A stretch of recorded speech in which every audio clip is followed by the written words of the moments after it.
Hello, hello, hello. Can you mofos hear me? Anyways, I want to first start off by saying I love you and thanks for listening. You're now tuned in to the Pretty Interesting Podcast. I'm going to be your host tonight, or the morning, or afternoon, whenever you're listening. Buckle up! Hey, yo, Jen, let's get it cracking.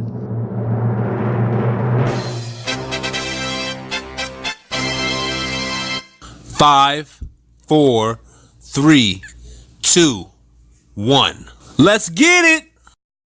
Yo, yo, yo, what it do? You are now tuned in to Pretty Interesting. And you know, I, Mr. Pretty, I celebrate my right to freedom of speech. Welcome. I love you. Today, we have a special guest. This man is a blessed man, and I appreciate him. And I really, how do I say this? I am really thankful to call this man a friend. His name is Mohamed X, his rapper name. Yeah, man. Tell us about yourself. Yes, sir. Mohamed X. Truthfully, I'm more than a rapper.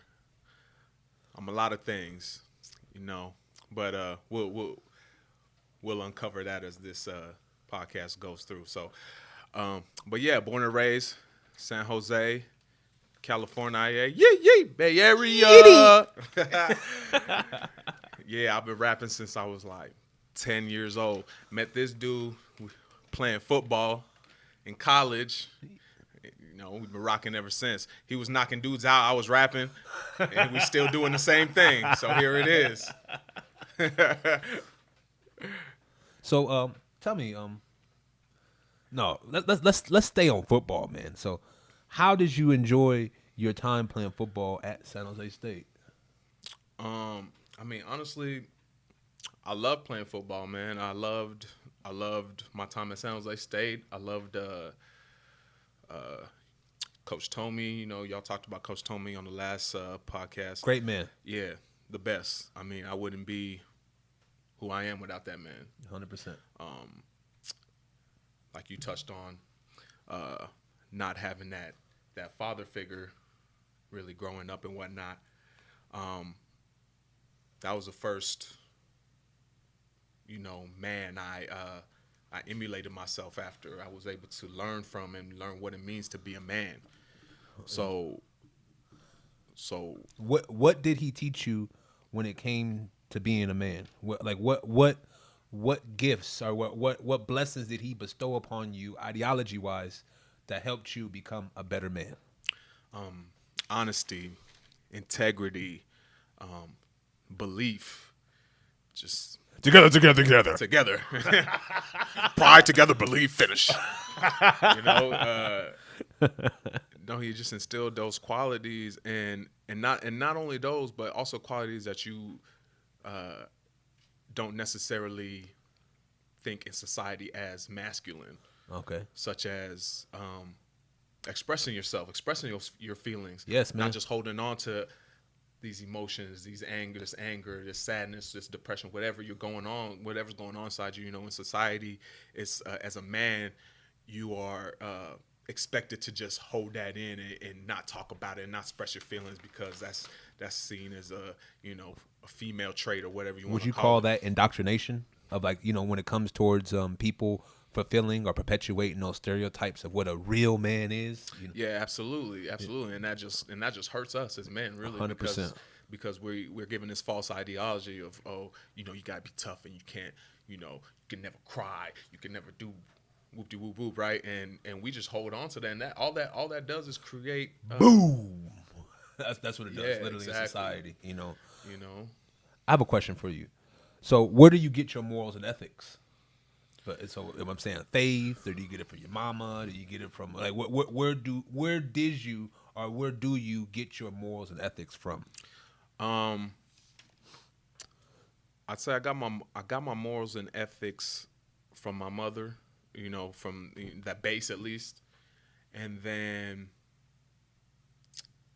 beyond that, honestly, I think it's intuitive.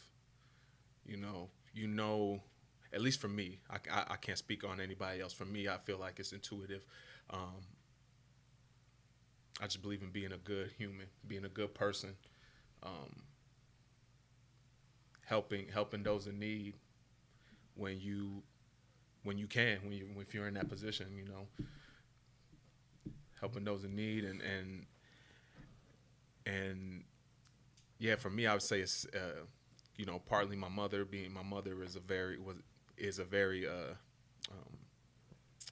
religious woman, devout, and so she instilled a lot of those values in me, and innately, I carry those on. But also, you know, every day you're faced with decisions, right? You're faced with, is this right? Is this wrong? And you have to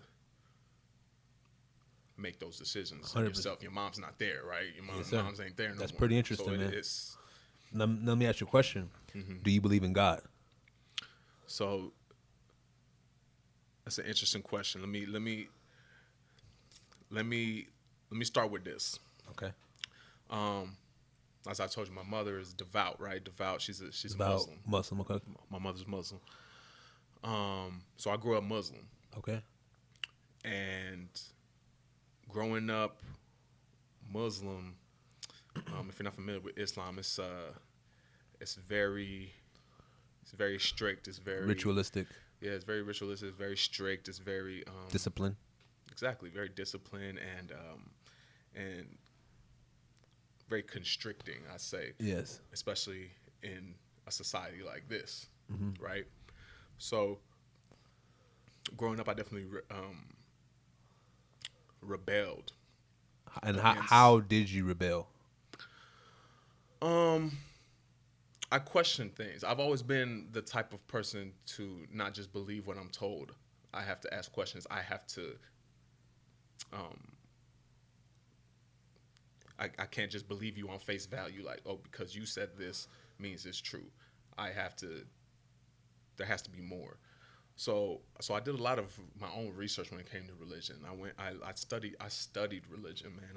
From the first religion, there was Zoroastrianism, you know, the Egyptians and you know, all throughout history. You go from polytheic religions, whatever, you know, believing in many gods, and then moving into the more present monotheistic, whereas, you know, there's one God. Yeah. And so, to me, I looked at all these things, and also the circumstances I was in growing up and whatnot, and it made me, well, one, it made me reject religion. Yes. And then, What about spirituality, though? And then, so I'm getting to that. So two, you know, at a young age, I rejected religion, and then in doing that, I rejected all spirituality. I rejected God. Yeah. Rejected all of it.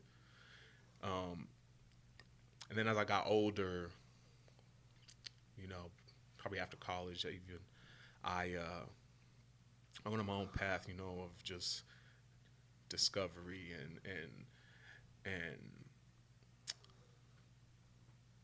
just looking at different things, you know, these different practices, different ways of thinking, and so now I say I'm definitely spiritual. I definitely believe in, which one thing I've always believed in is karma. Okay. And to me, that's energy. So you do not believe in the in the God Per let's, se. Let's say, like, whether it be if we go back in history and really look, you know, a lot of the gods of our forefathers, you know, Abraham, Jacob, and Isaac, they called him El. So would you not agree with the Israelites or Canaanites, et cetera, et cetera, et cetera? I'd say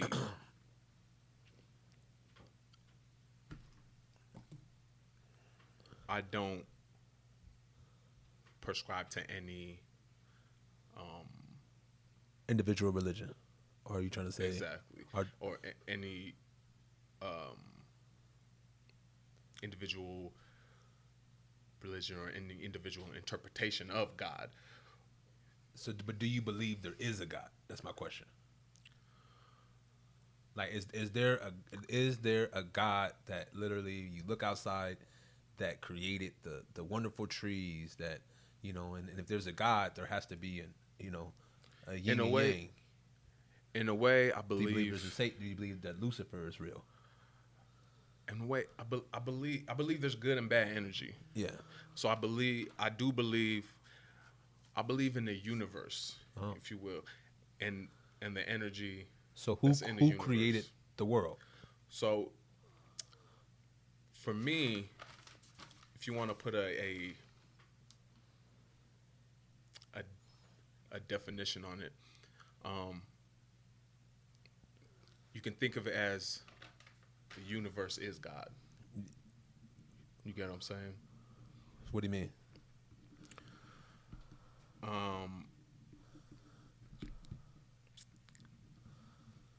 As in the universe itself Yeah, is God. is God. Exactly. That's pretty interesting. That's how I see it, because I see it through. Now Like I said. let's get to the root of this. Okay. My question to you is I know you said that it was kind of overbearing for you as a child. I have two questions. The first question is, you don't have to talk about it if you don't want to.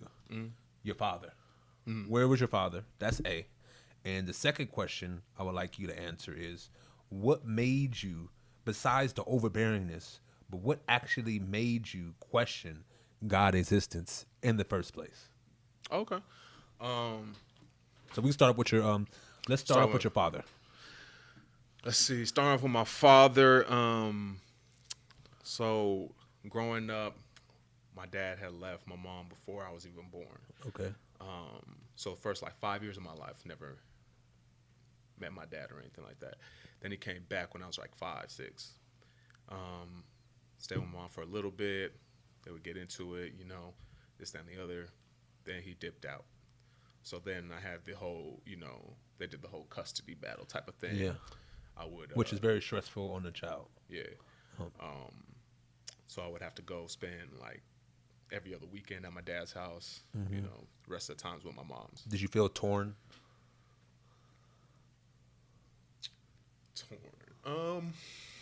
Like you being pulled this way and being pulled that way. I think that's the best way I can kind of describe that feelings using the word torn. I definitely felt I felt annoyed. I'd say torn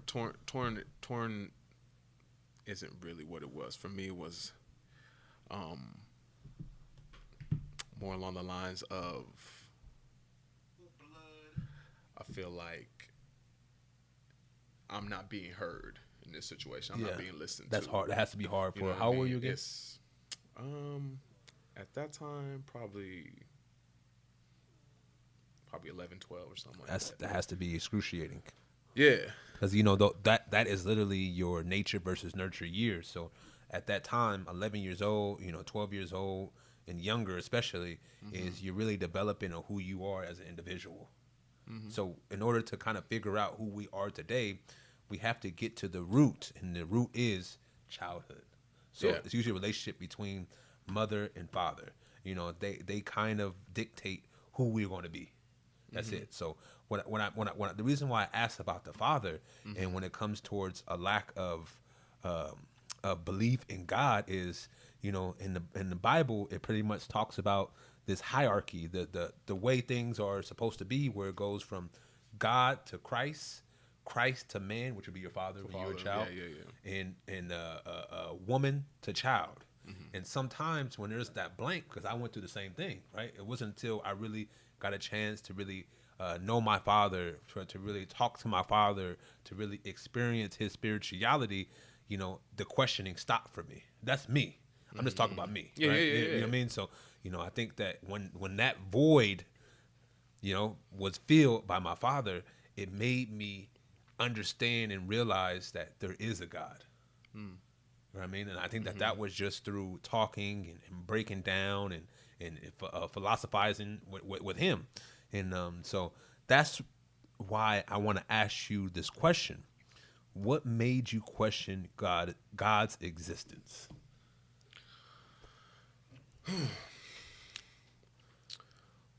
What made me question God's existence?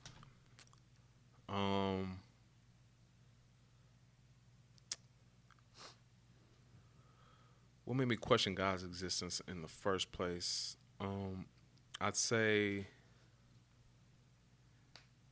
in my childhood. So one thing I don't even know, you probably don't know this about me, but I was born with a tumor on my face. Okay. Okay. Up until I was about 15 years old. Okay. And I was also an overweight kid, fat kid. How did the tumor made you feel?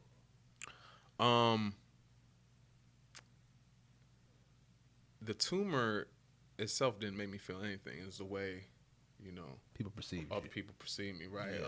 Other kids or whatever would, make fun of me, this, that, and the other. Yeah. So I had so it was that, had a tumor on my face. Back then, growing up in the 90s, also I'm African, right? Yeah. So I'm an African kid. Back then, it wasn't all cool. It wasn't Wakanda forever and all that shit.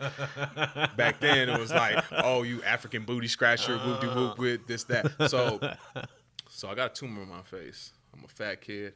I'm African. I'm dark skinned. That's another one. What is this? Yeah. I cannot get jiggy with this shit. I'm dark. I'm dark skinned, right? All these things. And all of these hardships on me, and then not obviously single mother, so we're struggling, poverty, all these things adding up, and that's what initially I'll say What made you question God, yeah. right? Uh-huh. All this bad stuff seems to be happening to me, like Why me? exactly. God, why did you put me in this situation? But I have a question for you. Okay, did it make you stronger? No, absolutely. Okay. Absolutely, 1,000%. I regret. That's the funny thing. I love that. I love that I could sit here and talk about that. And be sitting here, the man I am today, 100%. having accomplished. And you're a great man. Thank you. I appreciate Yeah, that. man. So are you. And having accomplished all the things I've accomplished, all the things we've accomplished. Yeah. With all that, baggage, all those things, that in reality, we're blessings, right? 100%. Because now I'm able, now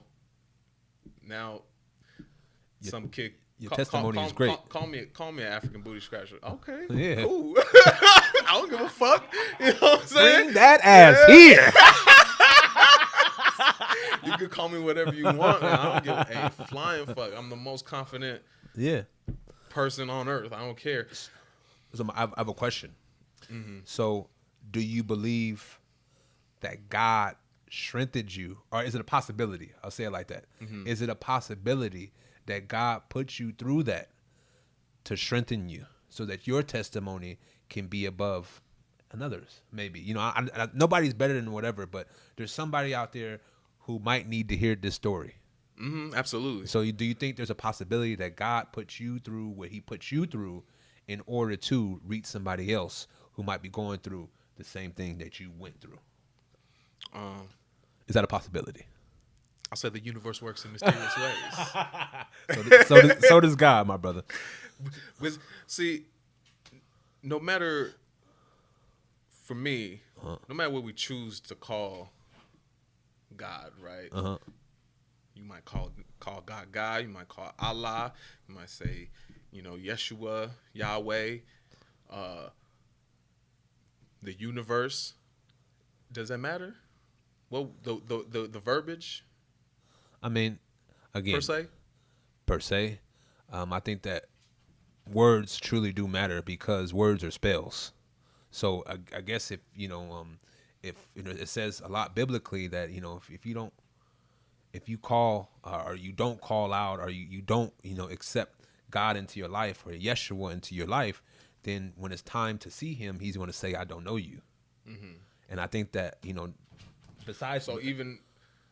Besides people who do not say his name, there's also a lot of people who go to church every single day that don't know him. These are just facts, right? So I think that, is the name important? Yes, I do. Just like, your name is Muhammad. If I called you Peter and I constantly called you Peter, how would you feel? I don't know who this motherfucker talking to, bro. What are you talking about? And I think words like Allah, words like God, words like Yahweh, these all categorize the same being. Exactly. So I do understand what you're saying, but the universe to me is so much of you know what I mean? It's not specific. It's not like Allah is specific. They're talking about the Father. They're talking about the father of Abraham, Jacob, and Isaac. Remember, we all come from the same place. They just chose a different name and different language. I don't understand all that. I need to study that, to be honest with you, why they call him Allah. But that's what I'm saying. So it's like El, the word El. Yeah. Same thing. Like these all things that have been lost and changed throughout translations. So that's what I'm saying. Let's say you're in some village in Africa, right? Uh-huh. You've been exposed to none of these Western or Eastern or Southern or Northern, whatever, these philosophies. Yeah. And you believe in whatever you're believing in, whatever you're praying to. Just like throughout history before we got to these monotheistic, before we got to this monotheistic viewpoint, all those people believed in something. Yeah. And back then it was El. A lot of times, especially the Canaanites, our forefathers. That's a lot what they believe. The Egyptians, a lot of them, besides them being the ones that did celebrate multiple gods, but a lot of them who did not, they believed in El. You know what I'm saying? The word El. So I have a specific question because, Go ahead. So would you say that a synonym for the universe is the father of Abraham, Jacob, and Isaac, what they categorize their God as? Yeah. Okay. All right. Yeah. So we are talking about the same thing. Yeah, that's what I'm saying. But you call it the universe. It's just exactly. So what's wrong with calling it God? I'm not saying there's anything wrong with calling it. I'm not saying that. Okay. But that's what. But you're saying. I'm just asking. Not saying you're saying that, but you're saying God, and I'm like, well, I'm thinking that's what I'm saying. Like we're saying the same. Do you thing. ever say God? No, I don't. Okay. I don't. Okay. Would you try that for me?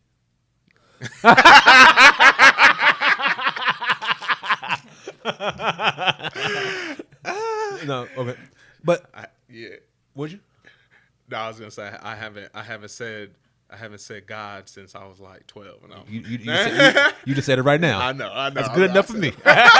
So, hey guys, we'll be right back.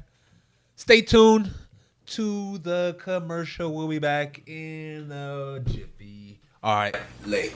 Go get some merch. Go get it at bigpretty.world.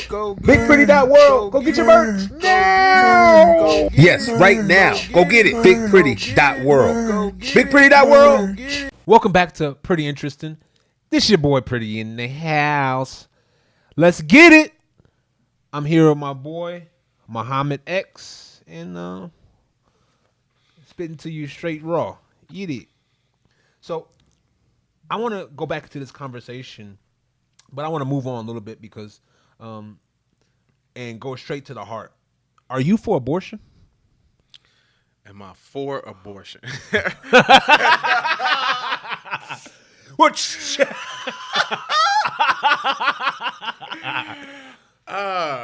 when you say it like that, are you for abortion? Like that's like That make it sound like, yeah, I want every baby aborted strongly. I'm strongly for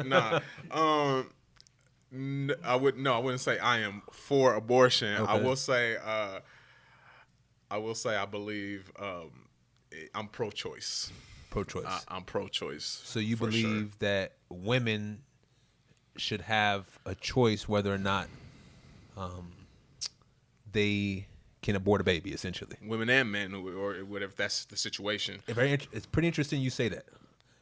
Do you believe that man should have the same input when it comes towards abortions? Like the father has to show up and sign a paper too. Like, I want my baby aborted also. I never actually thought about that. That's a very good question, but I don't disagree with that. Absolutely. I mean, that's absolutely,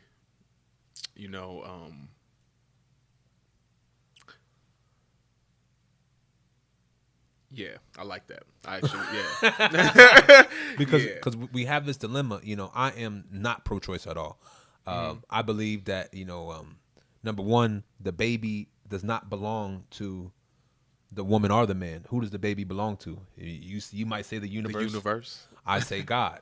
Yeah. So I think that anything especially, do you believe in the death penalty? Because I want to correlate the two a little bit. Yeah, I see where you're going with that. Obviously, no, I do not believe in the death penalty. Okay. So these people commit crimes and you don't agree with the death penalty.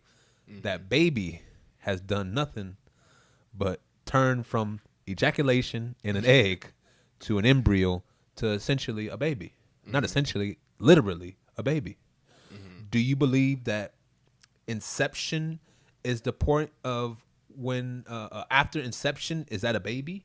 Or is it, what's the 23 weeks or something they say, or however many weeks, whatever they say, that it becomes a baby at that point? When does the baby become a baby? No, I don't think conception, I don't think that's when, a baby is a baby, because it's something is developing, right? No. There's plenty of But what is developing? A baby is developing, Okay. but it's nothing really yet, right? As it's developing, there's a plethora of things that could go wrong, and that'll never develop into the fully formed. But who would that be on? Would that be on what? On God for some, or The universe, or you get what I'm saying? universe, or whatever so you want to call it. When it comes towards that, do you believe that we should put it up to God's hands, in God's hands? I apologize. Or the universe hands? Or do you believe that we are all powerful and are able to make those decisions for the universe or God? Well, I do believe in what's known as free will. Yes.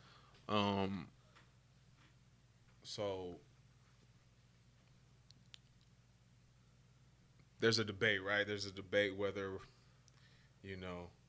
is this, are you just destined to be and do and whatever you're destined to be, so you really have no say in the matter? Either you're just, this is God's plan, whoever's plan, and so you really don't have free will? Or do you have free will and you have to make decisions throughout your life to reach whatever potential, that full potential that is bestowed upon you? Mm-hmm. Feel what I'm saying? I don't think those two things can coincide, can both be true. So if we talk about free will, which is definitely ideology of spirituality, right? When it comes to free will, God or the universe or whatever people want to call El, Supreme Being. Free will is one of the things that we are all possess. Now, my question to you is, what entity tempts free will? So if God put you on this linear path, right? You going straight to your destination, which is the gifts, the blessings, the whatever gifts you have to give to the world, et cetera, et cetera, et cetera. He's putting you on this linear path. Who or what gets us off of that path?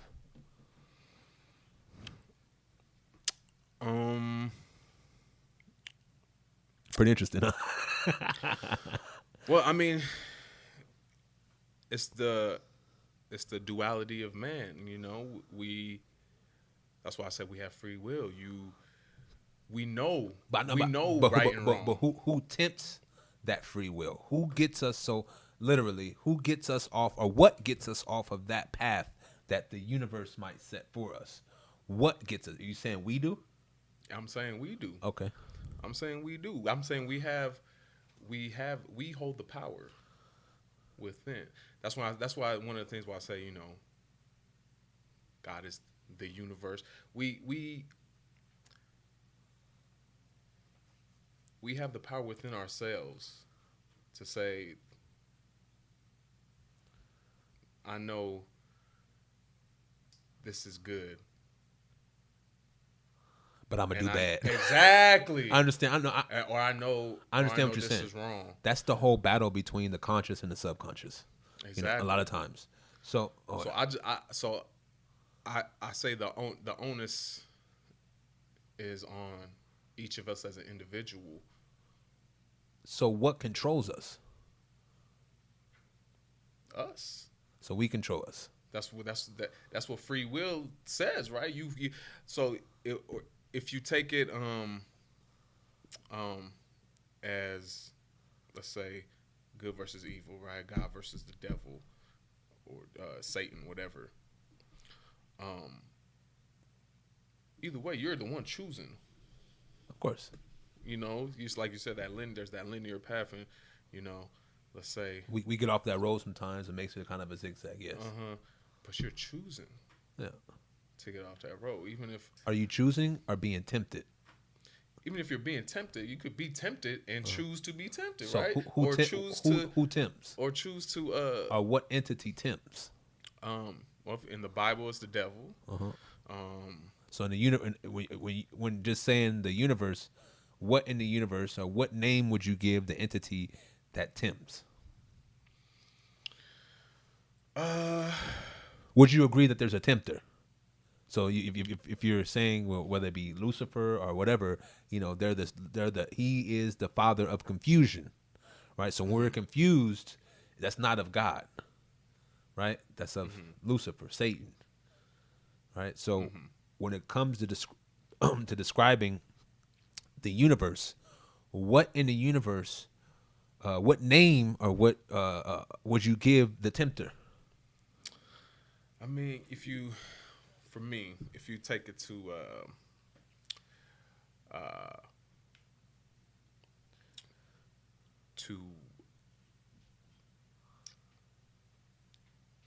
psychology, if you will, like let's say Freud, I believe he called it the id, which is our lower humanity, right? Low vibrations, yeah.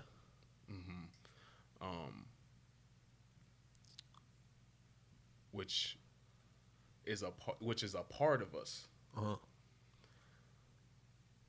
and there's the subconscious, right? And then there's the conscious, and you have to, I believe, choose the path you want to follow. And like you said, you get tempted and you might stray. But I believe you as an individual have the power to get yourself on the right track. Let me give you an example, right? I grew up very similar circumstances to in the neighborhood with a lot of us kids, very similar circumstances. Why was I able to ascend my circumstances, earn scholarship, go on to college, play football, boom, boom, boom, boom, all these things? There's other kids around me just as talented or whatnot, if not more. Same situations, right? But went down a different path. Yeah. So What's the difference? do you think that they were tempted to get off that path? But that's what I'm saying. We were all tempted. Why did they go that way? So versus this way. There's a simple explanation, and the simple explanation is a lot of times, you know, like again, I like to get to the root, and the root is what Satan does is he infiltrates at a very, very young age, and at that young age, he comes in and it might be getting molested, it might be getting picked on, it might be getting whatever it may be, bad mother, bad father, et cetera, et cetera, et cetera, and he plants these seeds. Later on in your adult years, those seeds become trees. Okay? Mm-hmm. And so those trees are the things that get in the way for us becoming and receiving salvation, whatever they may be. So a lot of times is, you know, it might be as simple as going to your father and saying, I forgive you. Or you get what I'm saying? Like I, that's literally what I'm not saying that because it's not empty, because that's what I did to my father. Yeah. And that's what I did with my mother. And I'm telling you, I was blessed. Immediately. My life turned around. My perception, my ideology, it switched and went from being negative to being positive. Right? You know, you get what I mean? Yeah, I get what you're saying. So I feel like a lot of times until we cut those trees down, we can never truly get those blessings. So when it comes towards those people that you're talking about in your neighborhood, a lot of times you don't know what seeds have been planted in their garden of life. We will say, true. We don't know. True. So and they might not have been blessed. Absolutely. They're blessed in different ways. So here's what I'll say to that. For me, it's like you said, that, you know, we have those seeds, right? Whatever it may be, your father's not around. You have to rebuke them. Got molested, blah, blah, blah, whatever it is. You know, for me growing up, for whatever reason, that's one thing I can't tell you. Yeah. Because I don't know it myself. Okay. What it was about me. But for some reason, I always chose to stay positive. Yeah. Matter of fact, I will say, I do know what it was. I always had a goal. I always had a goal in mind. No matter how bad circumstances were, whatever, I was going to get to this goal. You know what I mean? I was going to help my moms. I was going to be better, provide. I was going to make it to this level, whatever case. I always had that goal in the back of my mind. And that's one thing that I can concrete put my finger on and say was your driving force. Was my driving force, and kept belief. That belief that good's gonna come, no matter how many bad days in a row I'm seeing. There's that light at the end of the tunnel. I just know. So what would you call that having? That's faith. Okay. That's faith. And for me, now, obviously, was that faith in yourself? Yeah. Or faith in the universe that it would provide? It was faith in myself. Okay. I had faith in myself. That's all. Because I didn't, at this moment in time, when we're talking about, I didn't believe in the universe, the God, whatever it was. I just believed that no matter what, as long as I stay positive, keep pushing forward, keep doing. Do you think sometimes God does these things where he does give you positivity to show you I'm here? I mean, that may be. Okay. Who knows? I can't. All I could do is try to try to paint a picture, right? And a picture of reality, whatever it may be, right? And so, a lot of times, things have to come from places. This is just a reality of our life, right? And so we know that in our society today, there has been a major push forward when it comes towards the normalization of sin in general, right? Do you get what I'm saying? Elaborate. Now, first, no, because I want to hear from you. Okay. Do you believe that sin has been normalized? Sin. So, are we talking about pornography? We're talking about whatever the sin may be. Okay. Do you believe it has been normalized? And give me an example of what you think in this society, in the United States, United States of America, where we are, what we see.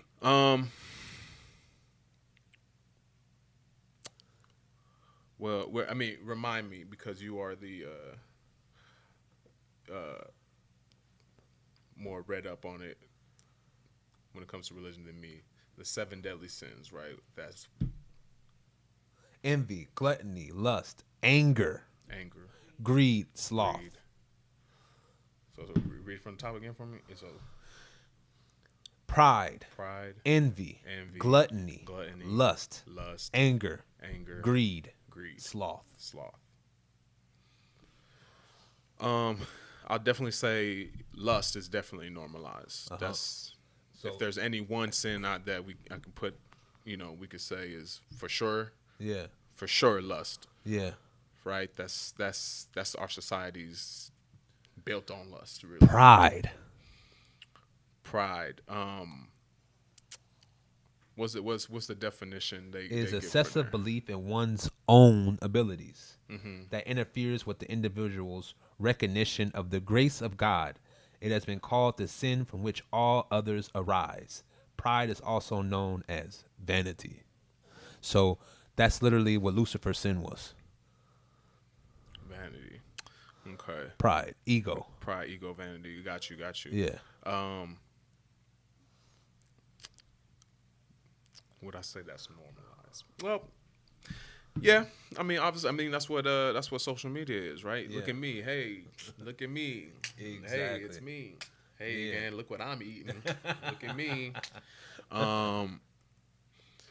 So yeah, it's good. It's good we're getting out here, because even myself, I understand these things, but it's really good to have it where it's right here in front of you. Like, oh my goodness, like what I mean. Like now, that's why I said specifically. Now it's like okay, like.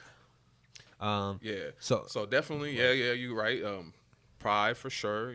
That's because now we're having this new movement in society where it's like, I do, God does not do, and that's literally what Lucifer did. I'm being honest. It is what it is. To answer your question,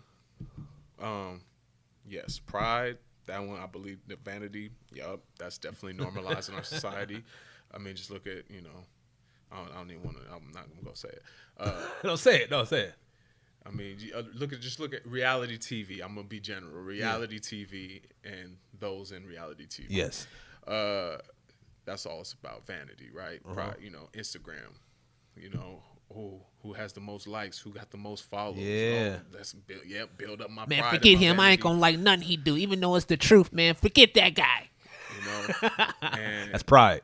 And and of course, lust is 100%. Now, what about envy? Envy. I wanted to give you a direct definition. Yeah, give me that direct. It's a desire for others' traits, status, abilities, or situations. So it's hating. Do you believe hating has been normalized? Layman's terms. No, here's what I'll say about that. I would say no, that's not been normalized. Oh man. I wouldn't say envy is normal, because I still believe like nobody likes a hater. But what is normalized, not necessarily normalized, but and again it's going back to social media. Social media is giving a lot of given this platform for negativity. A lot of people, or a lot of people use it that way. Yeah. You know, you post some positive thing, some positive video. You just go on, just look at YouTube, right? The most positive, you put the most positive thing out there. Hey, y'all, have a great day. You are blessed. Have a wonderful life. 5 million thumbs up. Yeah. 100,000 thumbs down. Who are those people? Yeah. Who are those people Those that those thumbs down? Like why did you thumbs that down? What about that message? Because they're they're miserable. Exactly. And they're envious of your positivity. Exactly. So I wouldn't say that's normalized, because I still don't see those people as the I see them as the exception, not the rule. If you follow, you know what I'm saying? Do you believe that, unless you're cognizant of it, do you believe that some people do envy or portray envious traits without even knowing it? Is that possible? Absolutely. Okay. Absolutely. Okay. That's your subconscious, right? Okay. You're subconsciously, jealous, envious. Yeah. And the subconscious always And comes through whether if there's no rebuke for it, right? So if there's you rewind 2,000 years, if you portrayed these things, they might stone your ass. so since there's no rebuking of it, do you believe, what I mean by normalize, like there is no real retribution for it. There is no get back. There is no, you get what I mean? I don't mean like majority. I just mean like if I do it, if I'm in front of you and I literally say, man, fuck that motherfucker, man, and you ask me why, I say, I don't know. That motherfucker, he got a great smile. Yeah. I wish I had a great smile. You know what I'm saying? So, but there is no, hey man, what the, you know what I mean? There is none of that no more. It's like ha ha ha ha, and move on about your day. So the real rebuke of it, in my point of view, or my opinion, it has been normalized because there is no rebuke of these behaviors. Yeah, I mean, same thing. Once again, going back to social media, right? I don't think, the thing is, now everyone can hide behind this. Oh, right? 100%. Everyone can hide behind this. Of course, there's no rebuke. Yeah, exactly. There's no, fuck you. I'm gonna say whatever the fuck I want. Blah blah blah. I'm never gonna see this motherfucker in real life. Yeah. I'm never, this fool's 5,000 miles away talking shit. It's so funny because I'll see these people and I'll look at them and like they'll mention something that I might post, and when they mention it, I always look at them like, but you didn't like it. Mm-hmm. So in my mind, immediately I say this person is an envious person. So check. Every time I see this person, I know, hey, that's an envious mofo. Mm-hmm. Can't be trusted.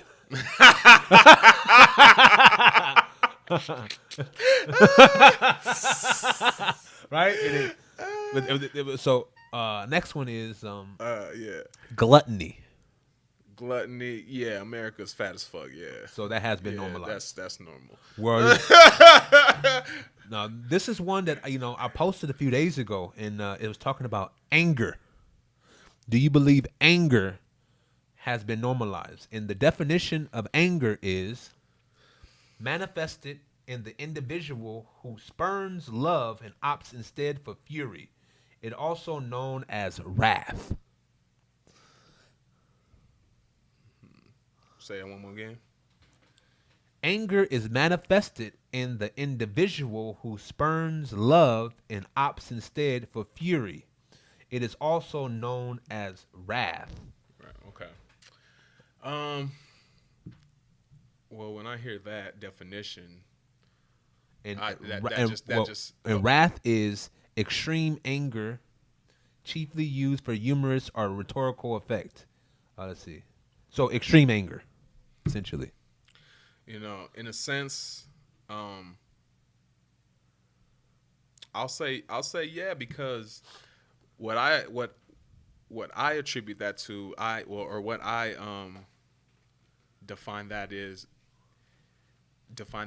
is negativity.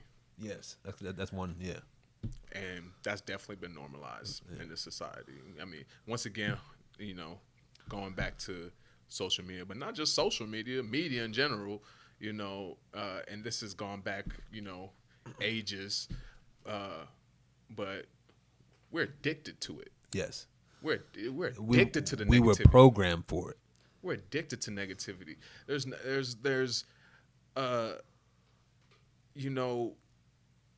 you look at the Angry black woman. Let's talk about angry that. black woman, angry black man, whatever it is. Yeah. We're there's an addiction to this negativity. You look in the news, it's all negativity. Look what went wrong today. Yes. Look what's going wrong yesterday. Look what's gonna go Get wrong. angry about it. Look what's gonna go wrong tomorrow. Yeah. Ain't nothing going right. Right? If you were to just look at the social media or the media, the news, whatever, you think there's nothing good happening on earth, right? Yeah. Not one thing going good. Yeah. Nothing good. So what emotion are you trying to get out of you? Anger. Okay. Of course. Yeah. That's why I very much limit myself to media, social media. Yeah. I watch a lot of documentaries. I watch a lot of things that help me grow as an individual.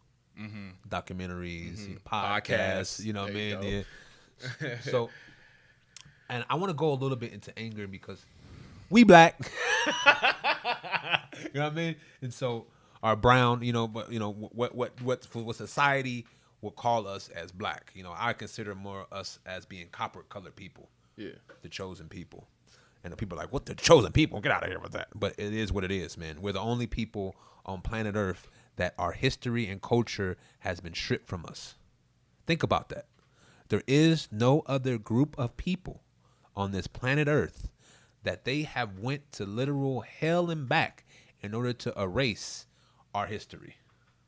These are just facts. Mm-hmm. My name is Justin Willis. 5, 6, 7, 10 generations ago, that was not my last name. Yeah. These are just facts. Yeah. Right? So in the U.S. for sure. In the U.S., 100%, especially when it comes to U.S. blacks and Yeah. in the Caribbean, et cetera, et cetera, et cetera, all of them that are named after Spanish people. Yeah. When they're not. Yeah. Of Right? course. So my thing is, why has the brown community, and we'll start with the quote unquote angry black woman, why has that been normalized, and why has that stereotype been such popularized, essentially? Why is the angry black woman stereotype popularized? Yes. Why has it been? Why hasn't it been popularized? I mean, well, for one, we are angry. We're like, how can we not be angry? Uh-huh. You just said it. Uh-huh.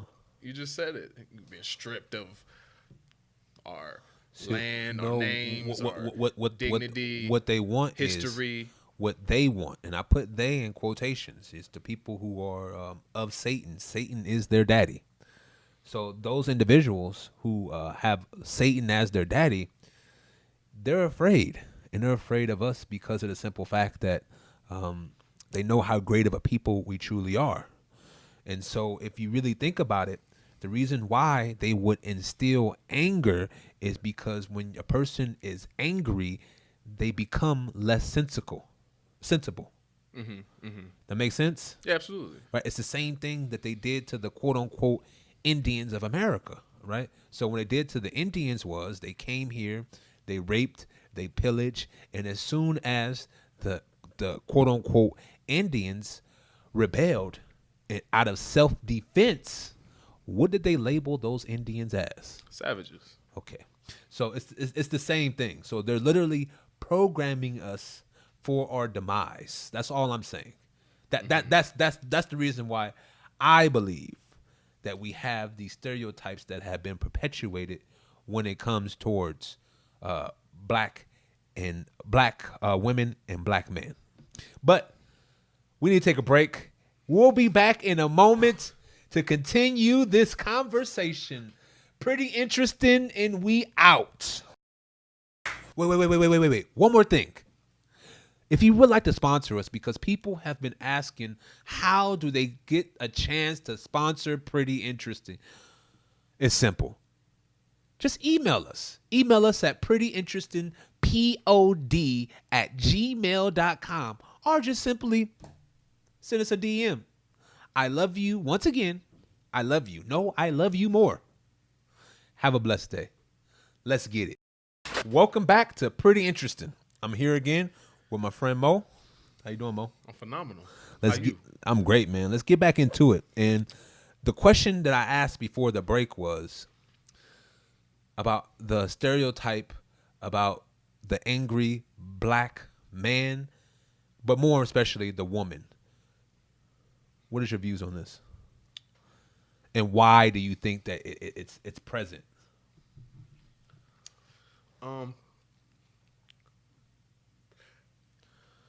Excuse me.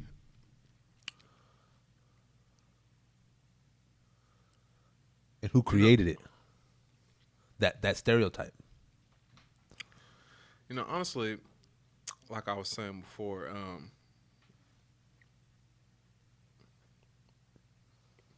we as a people have every right to be angry. Yeah. Right. Does anger But to solve be anything? honest, Does anger solve? No, it doesn't. Okay.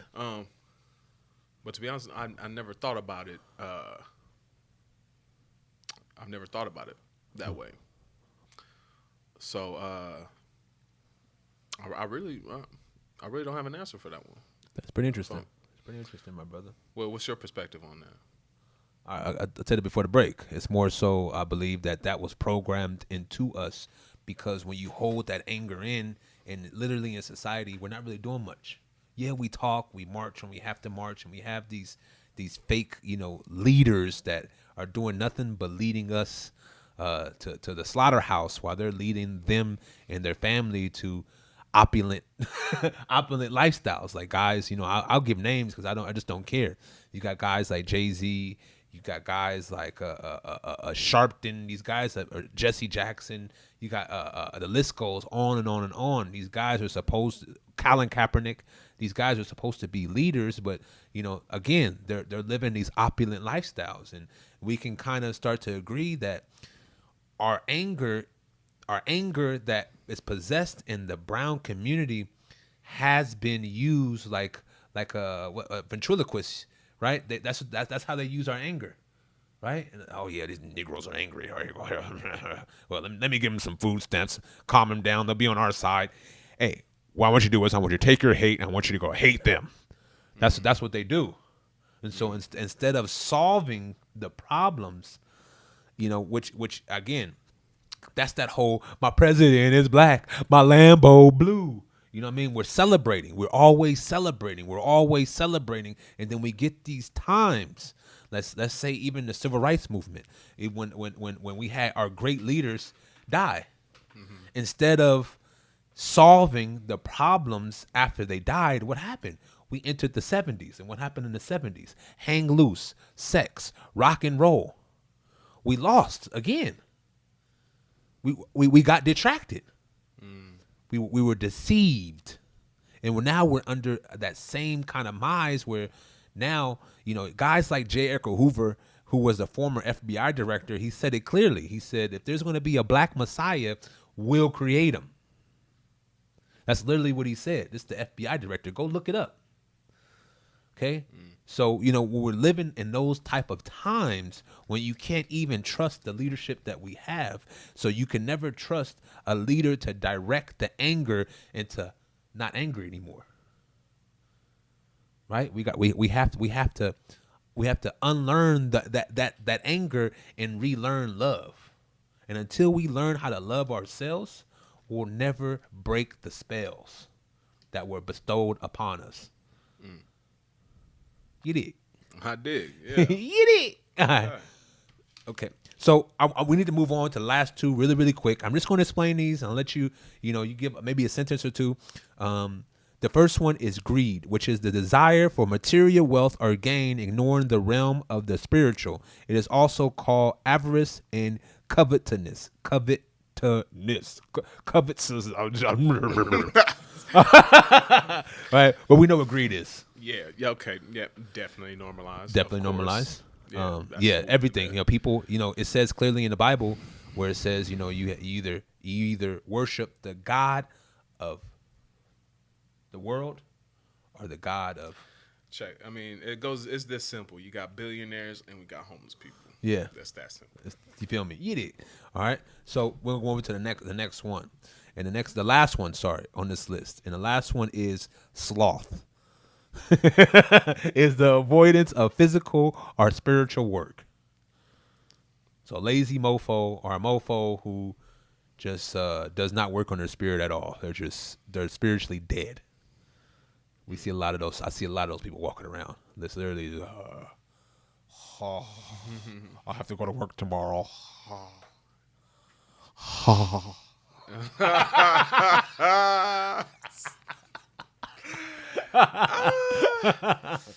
Do you believe that has been normalized?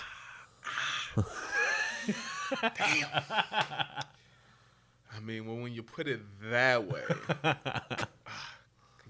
I hate to say that's normalized, but then again, because I think of myself, but I'm not normal. So Yeah. So even though I don't want to believe that's normalized, It's normalized. yeah. It is what it is. Point blank. Yeah, Period. most people, living for the weekend, right? You dig. You That's pretty interesting. That's pretty interesting situations. Stuff that happens on the weekends. Back in the day when you lost. But I want to move on because, final things is, do you agree that homosexuality is genetic?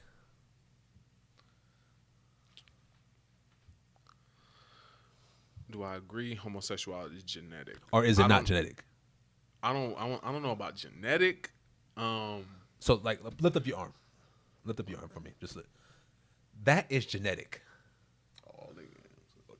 Not the muscles. Get out of here. My bad. I thought that was I'm talking about the melanin.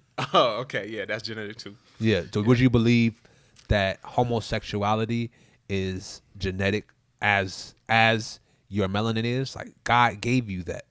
Do you believe that God gave homosexuals the urge to be homosexual? Or was it what we explained earlier? It might have been planted. Or what's your explanation on it? Well, see, I have a very. Let me get up in the mic. I have a very interesting perspective on that because, I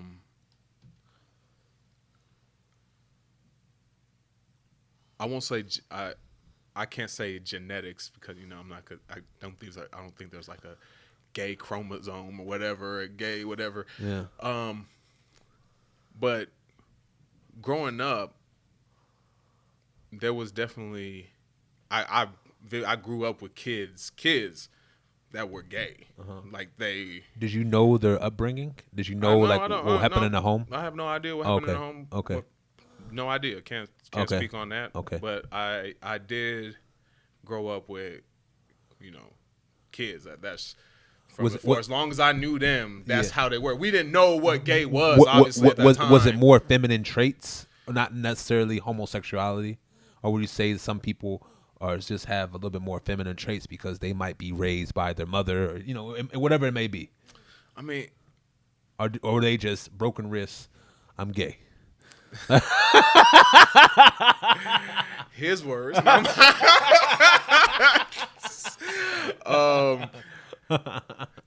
No, like I said, there was these kids that, whatever you want to call it, whether they're feminine or they were, what's the word? Flamboyant. Okay. And that's who they were from jump, as a kid. So I don't, because of that perspective, I don't say there's a gay gene. Okay. I don't think that's the So thing. would you say it might have been a learned behavior? Maybe. I mean, and I'm not saying, point blank period. Do you believe it's a learned behavior? I don't know about that either, because you can look back throughout history and there's always been homosexuals. Yes, that's a fact. Always. Yeah. So Do you believe that those were learned behaviors? Because learned behaviors are something that's passed down, generation to generation, people to people, society to society, et cetera, et cetera, et cetera. Because in reality, I like to go on like just pure facts. You can go online right now. If they can find genetic codes and chromosomes when it comes to everything, the color of your eyes, the color of your hair, they can find everything and the reason behind everything. There has not been concrete evidence that a gay gene exists. Yeah, that's what I'm saying. I don't think. So if it's not genetic, then it must be learned. You get what I'm saying? Like there's this dichotomy. Like if you're not born that way, then you have to learn to be that way. So you're on either side of the fence. Well, there's also such thing as mutation. Okay.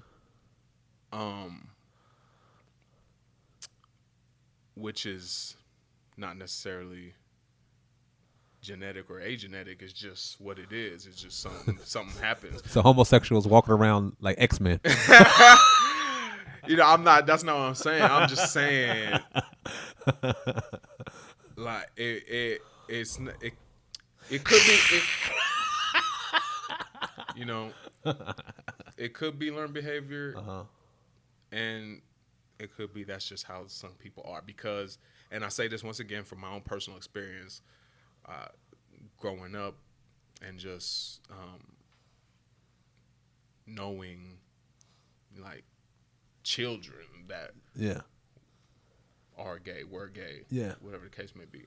And I grew up with these kids, and 'Cause a lot of stuff we have to again go back to the root. A lot of it is absent father, absent mother.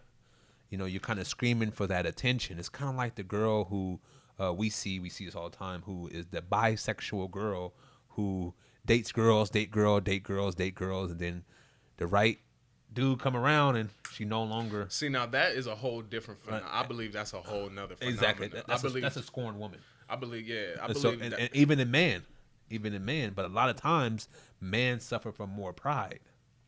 So once they get it up to boohoo, it's over with. Like I'm laughing, but I'm being dead serious. Yeah, so I think that's a whole different phenomena. The phenomena of people who like go their whole lives straight, or at least pretending to be straight, or whatever the case may be, and then all of a sudden be in bathroom stalls. Then all of a sudden, Highway 52. Then all of a sudden, I'm gay now. Or these people who whatever you want to call it, experiment. It's all satanic. But so we have to move on. I'm sorry to rush you. The show is my last question to you is, and before I move on, I want to say one thing. Anyone who does not agree with me that homosexuality is not genetic, I believe it is not genetic. Show me proof. Give me evidence. If you do so, evidence, then, I'm a man without pride. Then I will change my mind. But until that day, the shit is not genetic. So please stop comparing homosexuality to the plight of brown people in America. It is disrespectful.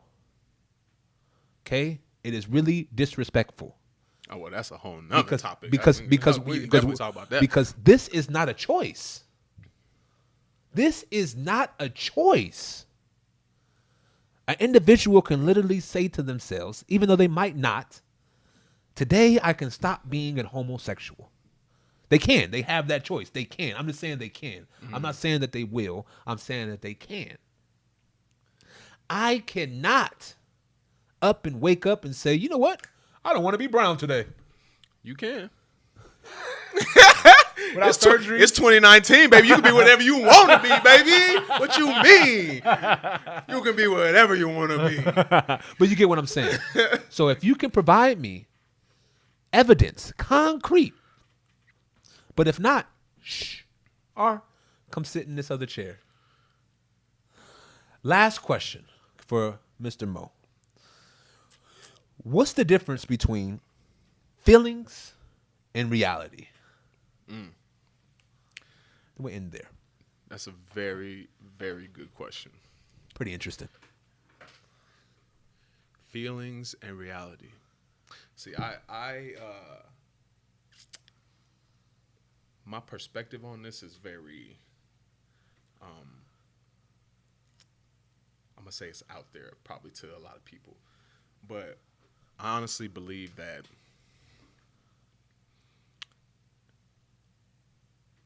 it's gonna sound weird, but there's almost no such thing as reality. Why do you say that? And what I mean by that is every single human being on earth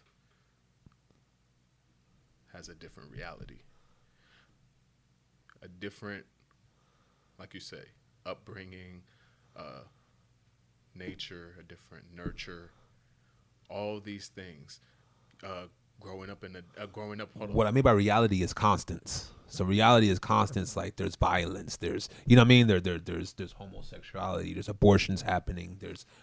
We have a president by the name of Trump. Like these are things that are just reality. I'm talking about I'm talking about constants. Yeah, that's reality. Hold on, let me finish. Tell you where I'm going with it. Okay.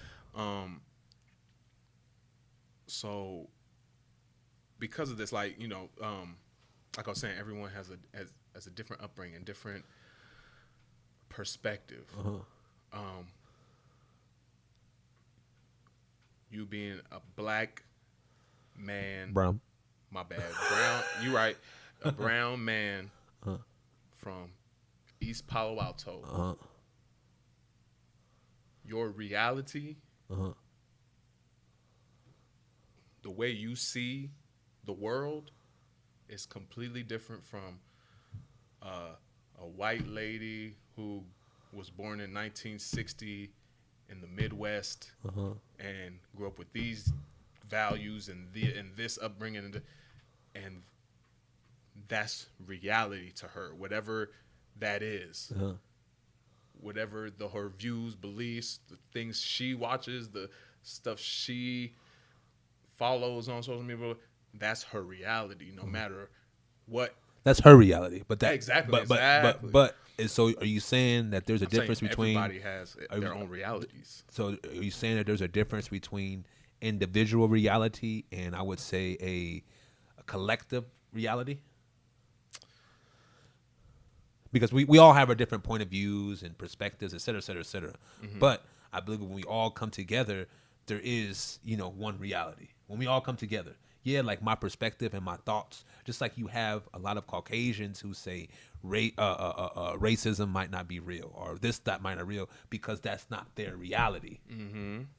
But then when they talk to a brown man, it's like, and they hear the stories or they see it, then their reality shifts. Exactly. Yes. Okay. So I agree with that. And then you become aware. Yeah. But if you're never aware, then your reality is what it is. Yeah. But This is your reality. But that is not reality. You get what I mean? Reality in to us individually. To a whole. But let's say, for instance, you're born, raised, die in some little village in Vietnam. Yeah. Your reality is not the reality of Justin Willis in the United States or Mohamed X in the United States. You know what I mean? You're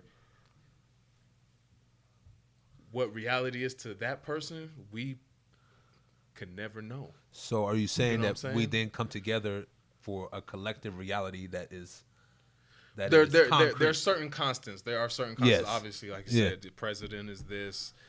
We are on this planet. It's like what's going on in Hong Kong right now. They're all like coming together saying we don't want this. So their reality is a collective. So I understand what you're saying. I do. I understand what you're saying, that we have this individual, and this is pretty interesting. I think this is definitely to be expounded upon. But I believe definitely there is this personal reality, individualistic, we'll call it, reality versus the collective reality. Okay. Yeah. You get what I'm saying? Yeah, absolutely. But yeah, hey man, thank you very much, and Thank you. I appreciate you, and thank you for coming, brother. Mohamed X. Hey, matter of fact, before you leave, can you tell them how to reach you? You can reach me at MohamedX.com. That's DOTCOM. That's Instagram, Facebook, Twitter, Snapchat, And we'll put that on the bottom right here. MySpace, whatever you got. You know, carrier pigeon, whatever, at MohamedX.com. You And know what I'm saying? also, when's the album coming? You know, as of right now, there's no date. But I do have 4 other albums you can go listen to right now. Where at? Everywhere music is listened to. Apple Music, iTunes, Spotify, Pandora, SoundCloud, Carrier Pigeon, Instagram, no. Hey, all that. Will you do me a favor? Absolutely. Can you give me a Hot 16 right quick? Hot 16. This is a story of a young black kid. Look what your ass did. 12 years old, took his soul, closed casket. They don't give a damn, they just see a black bastard. Don't matter if the gun is plastic, you getting blasted. This is America, the shit is getting drastic. Can't even walk in the dark cause the park Jurassic. All lives matter, man, you finna get your ass kicked cause you didn't say that when we was getting harassed. Excuse my manners, excuse my grammar, going bananas. The coolest monkey, they try to jump me, I scared them stand them.